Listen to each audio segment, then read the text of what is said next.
What is up there, LEGO fans? Welcome back. Alex here. In this video, we are getting back into the castle build, or rebuild I should say, because I ran out of space so quick in here, and all these castles are just a little bit too close to each other. And of course, with the new Lion Knights castle coming out, well, that really makes it impossible for it to fit in here. So what we're going to do here is we're going to take down this fabric wall here, and we're going to tap into this space right here that has been recently vacated by our mid-90s space sub-theme. So we'll take down this wall here and see if we can reroute that to the backside there. Looks like we got a light kind of hanging down there as well we got to fix.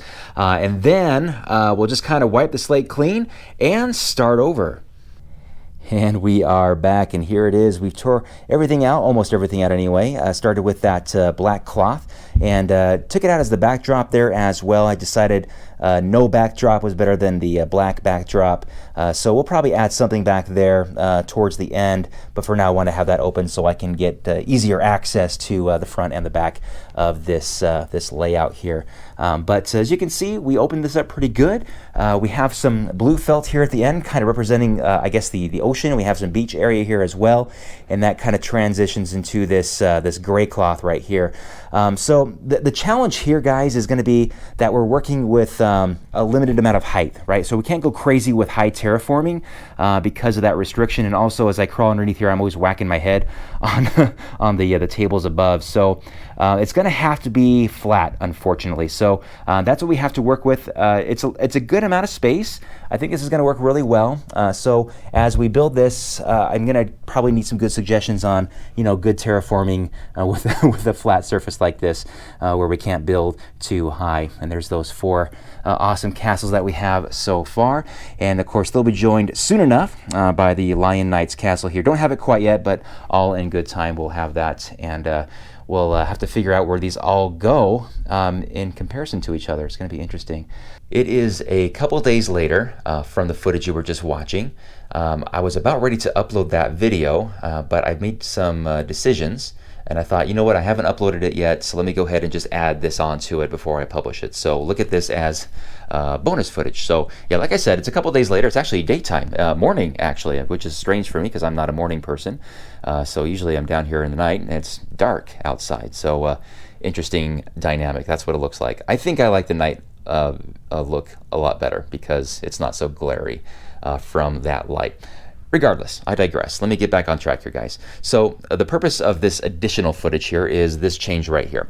I decided to take all the pirate ships that were down here and put them back on display upstairs in the office. I just think they look better up there, and my plans for actually having a pirate display are going to be put on hold. The space, I think, right here is going to be better served for something else, specifically the racetrack, which I've been continuing to put on hold, but I am happy to say that the racetrack is back on track and it will be down here, which also means that a lot of the Lego sets and cars and stuff like that that are in storage will actually be able to be taken out and put on display again. They're in somewhere in one of these things right here. So we'll get those back out again, and hopefully they're in good shape. I don't know, but a lot of race cars. So I love the racing scene. So that is going to be down here. So I took that big sheet of blue felt, and I have actually moved that over here, right there. And what I'm going to do is I'm going to just lay that out across here. It shouldn't. It'll cover most of it, but not all.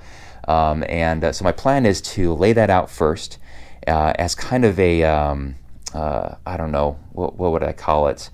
A sub-sheet, the first layer. Actually, it's not even the first layer because I already have this down here, but I figure the more layers of felt, the softer it is. So my old knees won't hurt so much when I'm crawling on it. So I'm going to lay this out, and then the plan is to actually get another sheet of felt to lay over that, which will be green.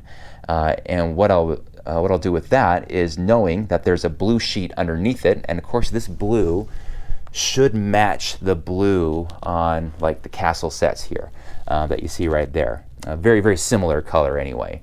And that would mean I could cut through the top layer of green or whatever I choose to have on top of it and know that there's blue underneath, and that could be lakes, rivers, things like that. That is going to be my castle theme on a budget until a time arrives where I become independently wealthy and can afford to buy just endless amounts of pieces to do my castle theme properly. So that's what I'm thinking here. So let me put the camera down really quick and let me spread this out and let's see what that looks like. All right, the blue felt has been laid down, and as you can see, it does have some overlap here on this side. That is front and back, it looks like, which is fine. I totally expected that to happen. Unfortunately, though, over here, it's not wide enough to encompass these pieces of plywood. So that's going to be something I got to deal with eventually. But the next step now is to go to the fabric store and buy a long sheet of green felt that will match these base plates and other green that comes along with these castle sets and so forth. So, and then from there we can start laying down all of the castles and medieval market village there, the farmland, among other things. What's up, Jimmy? How you doing, buddy? Good. All right, good to hear.